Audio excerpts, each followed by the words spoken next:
Assalamualaikum warahmatullahi wabarakatuh. Halo, saya Meira. Di sini saya akan melanjutkan membaca buku Hidup Tak Selalu Baik-Baik Saja, karya Zizi Aurora.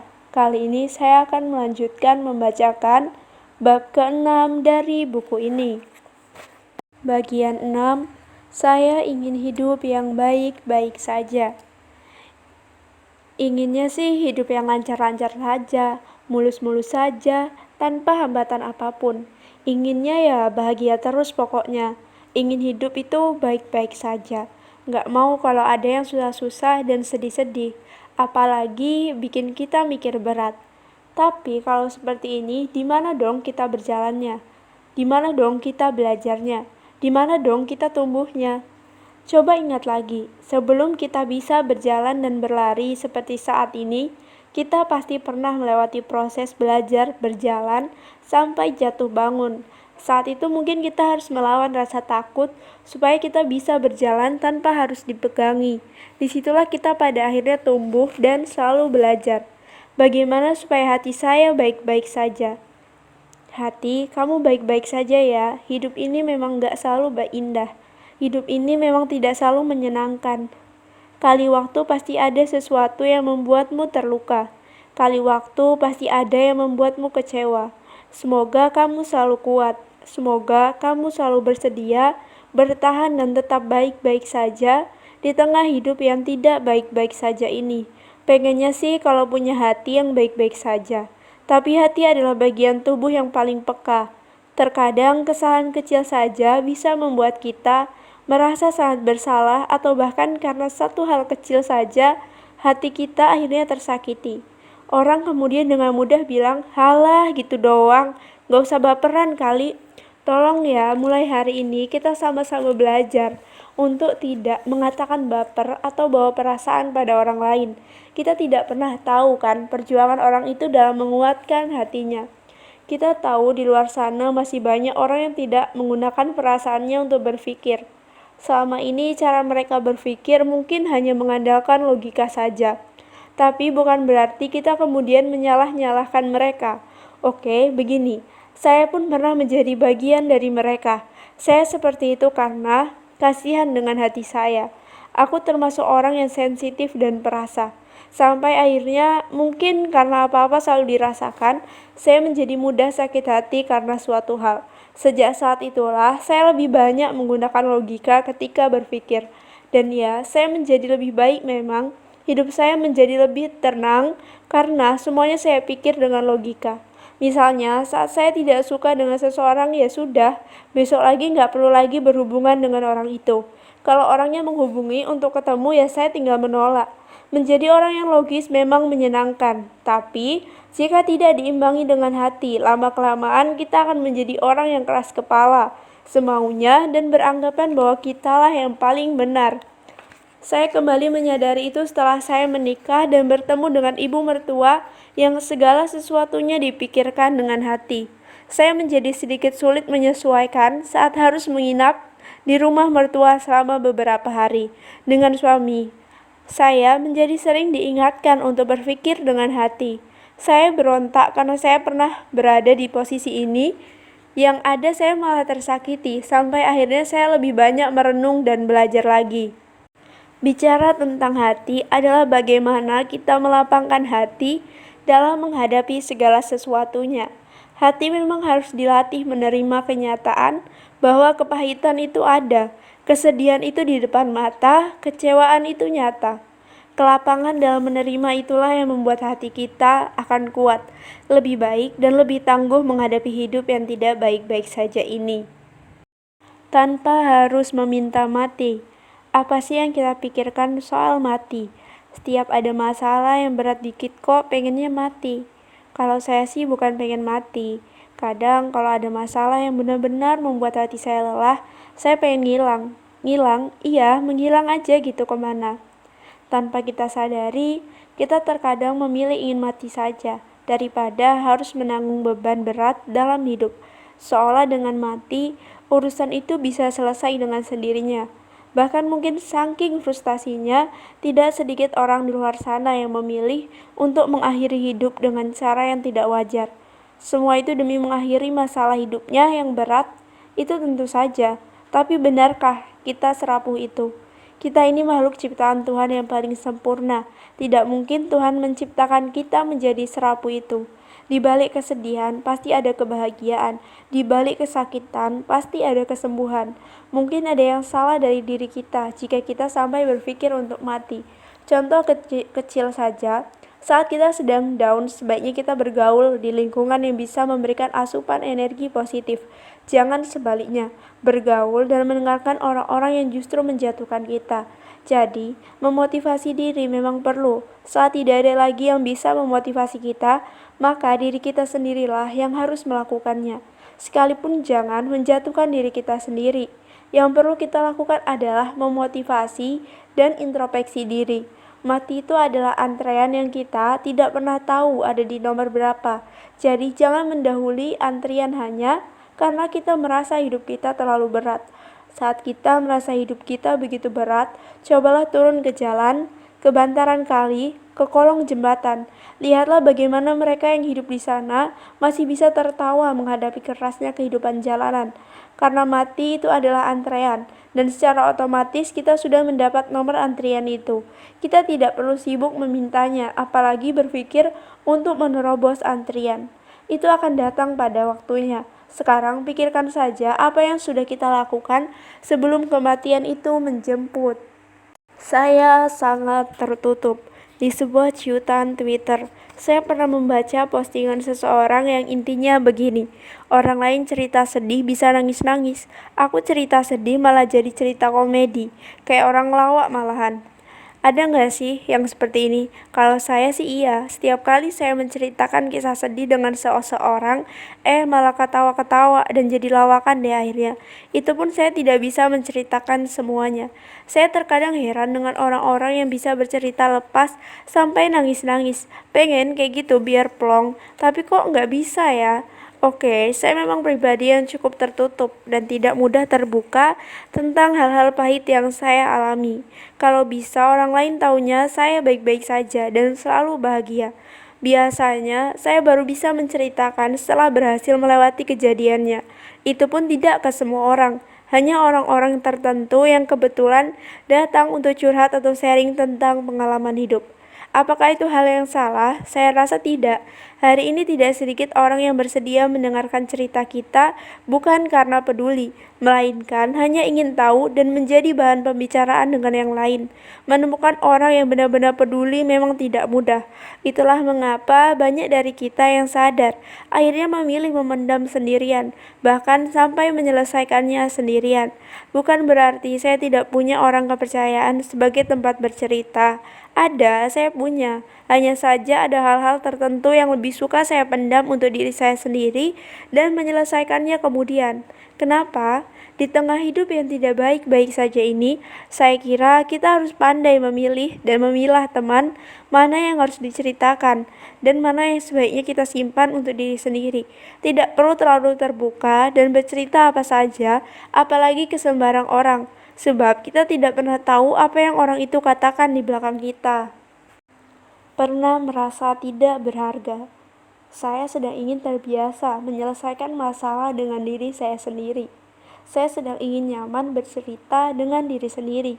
Saya sedang berusaha menjadikan diri saya satu-satunya tempat pulang. Sudah hidup di tengah kehidupan yang tidak selalu baik-baik saja. Habis itu merasa tidak berharga lagi. Kacau banget gak sih hidupnya? Saya merasa tidak berharga hanya karena saya tidak tahu harus melakukan apa selepas SMA di saat teman-teman yang lain pergi melanjutkan kuliah. Saat itu saya berpikir ingin bekerja saja. Saya pun membuka-buka lowongan pekerjaan di koran untuk lulusan SMA yang sebagian besar iklannya menawarkan menjadi pramuniaga. Oke, saya memutuskan akan mendatangi sebuah toko esok hari untuk melamar pekerjaan.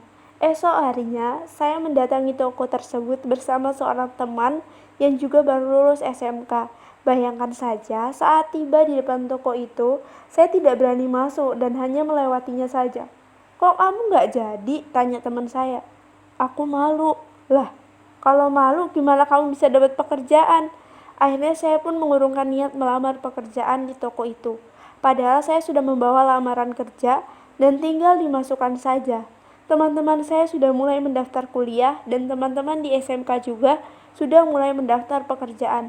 Saya harus ngapain? Merasa nggak punya kemampuan apapun. Sebab SMA selalu identik dengan kuliah. Terlebih saudara-saudara saya yang mulutnya pedas itu sering mengatakan, lulus SMA ya kuliah dong. Kalau SMK sih jelas mereka arahnya kerja. Saya sempat kesal dan merasa terhina mendengar kata-kata mereka. Sementara saya tidak punya kemampuan apapun. Disitulah saya mulai kebingungan dan gak tahu mau ngapain. Mau kuliah, orang tua tidak kuat membiayai. Mau kerja, lah kerja apa? Disitulah saya merasa tidak berharga. Karena sempat menjadi pikiran orang tua. Saya jelas tidak mau membebani mereka terlalu jauh. Sampai akhirnya saya mendapat undangan dari sekolah untuk diajukan mengikuti seleksi beasiswa ke perguruan tinggi. Nah, disinilah saya merasa harus berjuang mendapatkan beasiswa tersebut. Saat itu saya berpikir, jika saya lolos beasiswa ini, mungkin saya akan memiliki harapan daripada bingung harus melakukan apa selepas lulus SMA. Setidaknya membuat orang tua saya lega dan tidak mengkhawatirkan saya yang kebingungan akan melakukan apa. Lolos, alhamdulillah, setelah melewati serangkaian proses dan ujian seleksi, saya dinyatakan lolos di salah satu universitas negeri di Jogja. Saya benar-benar merasa lega setelah beberapa waktu merasa tidak tahu harus kemana selepas SMA, setelah sempat menjadi beban pikiran orang tua. Ya, rasanya tidak berharga itu terkadang membuat kita buntu dan tidak tahu harus melakukan apa lagi. Sebab kita sudah menilai diri kita gagal bahkan sebelum mencoba.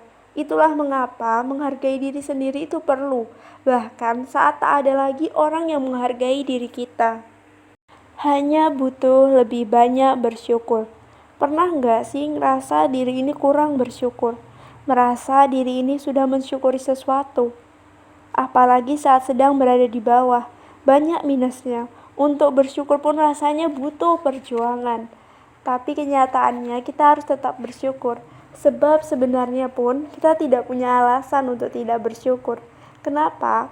Saat saya merasa sulit untuk bersyukur, saya akan pergi ke tempat di mana saya akan temukan orang-orang yang hidupnya penuh perjuangan. Misalnya mereka yang hidup di jalan dan merasakan kerasnya hidup jalanan. Mereka yang makan sebungkus nasi berdua, bertiga atau berlima bahkan.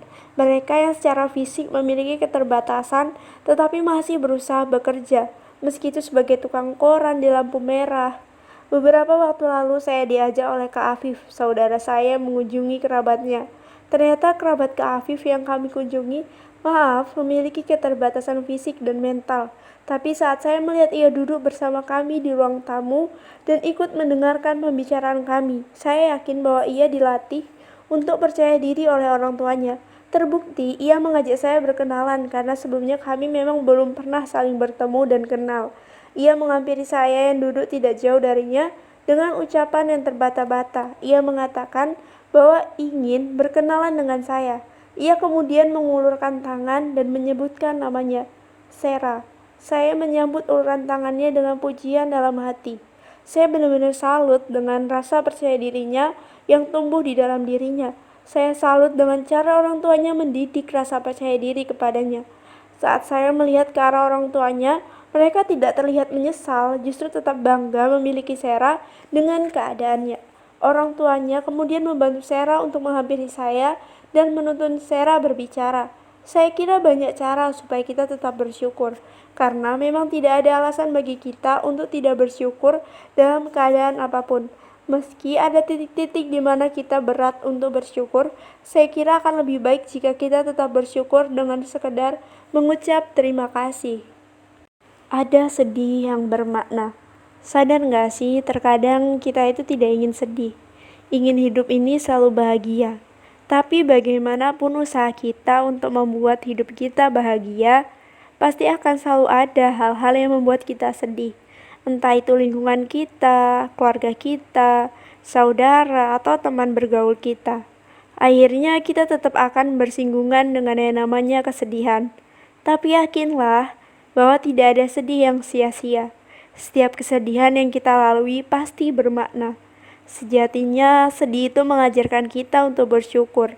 Setiap kali kita mendapat kebahagiaan sekecil apapun, dengan sedih kita akan menyadari setiap kebahagiaan sekecil apapun yang kita dapatkan, kita tidak akan lagi berpikir bahwa hidup kita kurang bahagia hanya karena kita menilai kebahagiaan kecil yang kita dapatkan itu bukan apa-apa. Sedih itu juga bisa membuat kita mengukur diri sendiri. Dengan sedih, kita akan tahu seberapa ikhlas kita menerima, seberapa pemaaf diri kita pada keadaan.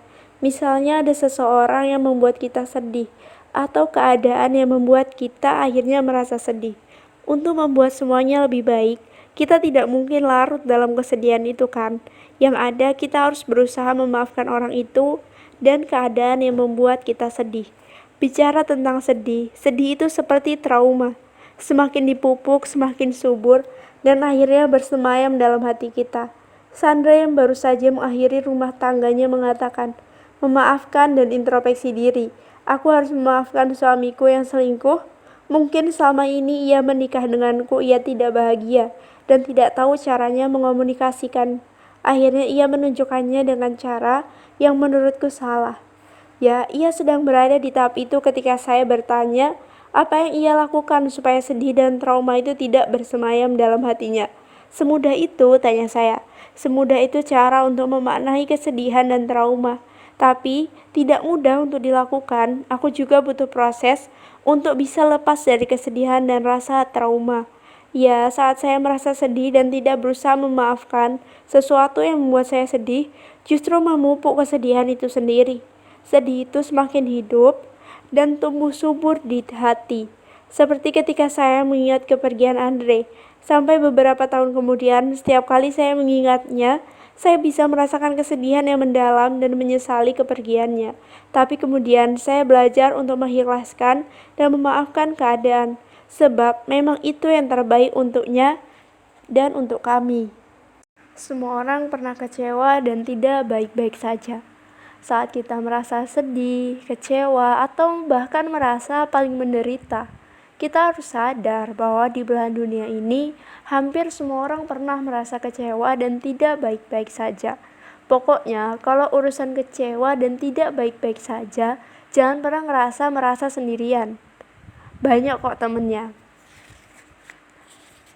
Sayangnya yang terjadi adalah kita justru kerap merasa sendiri, paling menderita, seolah-olah cuma kita yang merasakan hidup yang tidak baik-baik saja. Kenapa gitu? Karena pikiran kita ikut andil ketika kita sedang merasa tidak baik-baik saja. Itu juga yang kemudian membuat kita merasa bahwa diri kita adalah yang paling tidak baik-baik saja. Saya pun pernah merasa demikian. Ternyata pikiran kita bekerja lebih cepat dalam memikirkan hal-hal negatif daripada hal-hal yang positif. Kita pun akhirnya harus pandai-pandai mengontrol pikiran kita dengan banyak memberikan asupan hal-hal yang positif. Saat kita sedih dan kecewa misalnya, yakinlah bahwa sedih dan kecewa ini hanya sementara, seperti hujan yang datang dan akan reda kemudian. Jangan membebani kesedihan dan kekecewaan dengan memikirkan hal-hal yang negatif. Itu akan membuat kita semakin kecewa. Kecewa itu membuat kita tumbuh. Kecewa itu membuat kita belajar bahwa hidup bukan hanya soal keberhasilan saja. Kecewa itu membuat kita dewasa dan melihat hidup dengan kacamata yang berbeda. Saya pernah kecewa. Kamu pernah kecewa, kita pernah kecewa. Semua orang di dunia ini pernah kecewa. Tapi tak ada kecewa yang sia-sia, karena setiap kecewa bermakna. Setiap kekecewaan yang kita rasakan mengajarkan kita tentang suatu hal baru. Terima kasih untuk hidup yang tidak baik-baik saja. Terima kasih hidup yang tidak baik-baik saja. Engkau telah membuatku tumbuh menjadi pribadi yang lebih kuat. Engkau telah membuatku tumbuh menjadi pribadi yang lebih dewasa dalam menghadapi tantangan hidup. Engkau telah membuatku belajar banyak hal. Belajar untuk menghadapi hal-hal menyakitkan yang memang tidak akan pernah bisa kuhindari. Belajar cara menguatkan dan melapangkan hati. Belajar menjadi ikhlas dan sabar. Kita memang harus mengucapkan terima kasih pada hidup yang tidak baik-baik saja ini. Sebab sekuat apapun kita menghindarinya, itu akan selalu ada di depan mata. Yang harus kita lakukan adalah menghadapinya. Itulah kenapa sebaiknya kita berterima kasih. Selain itu akan membuat kita lebih baik juga, akan membuat kita menyadari bahwa hidup yang tidak baik-baik saja ini juga diperlukan sebagai penyeimbang. Bukankah sudah rumusnya begitu? Ada sedih, ada bahagia, ada tangis, ada tawa. Bayangkan saja jika hidup kita selalu bahagia, tanpa sedih, tanpa halangan, semuanya serba mudah, semuanya serba lancar dan mulus-mulus saja. Oke, di awal kita akan bilang, wah enak dong, tapi jika itu sudah berlarut-larut, berjalan berbulan-bulan, bertahun-tahun bahkan, mungkin kita akan merasa jenuh, sebab tidak ada tantangan dalam hidup. Lama-lama menjadi tidak semangat menjalani hidup karena memang semuanya serba bahagia, serba mudah, serba lancar. Kalau sudah begini, kapan kita akan tumbuh? Sering-seringnya kita mengalami hidup, sesering-seringnya kita mengalami hidup yang tidak baik-baik saja. Saya kira kita harus tetap berterima kasih pada hidup yang tidak baik-baik saja ini. Dengan begitu, kita akan selalu siap menghadapi apapun. Kita akan selalu siap menghadapi hal paling sulit sekalipun. Bahkan saat kita keluar dan bertemu dengan dunia yang lebih kejam, kita akan selalu siap menghadapinya. Kok kedengarannya menakutkan ya kalau kita sering ditimpa hidup yang tidak baik-baik saja? Saya juga pernah berpikir begitu. Saat kesulitan demi kesulitan silih berganti, saya juga pernah ingin menyerah. Tapi entah mengapa ada sesuatu dalam diri saya yang selalu meminta saya bertahan dan menghadapinya. Bahkan terkadang saya diminta flashback untuk melihat kesulitan-kesulitan di belakang yang pernah saya lalui. Bila saat itu bisa, harusnya hari ini aku pun bisa. Begitu pikir saya. Sekali lagi, saya sangat berterima kasih pada hidup yang tidak selalu baik-baik saja ini. Jika saya tidak pernah melewati itu, mungkin saya tidak akan pernah tumbuh dan selalu ketakutan. Sekian audiobook kali ini. Terima kasih telah mendengarkan. Wassalamualaikum warahmatullahi wabarakatuh.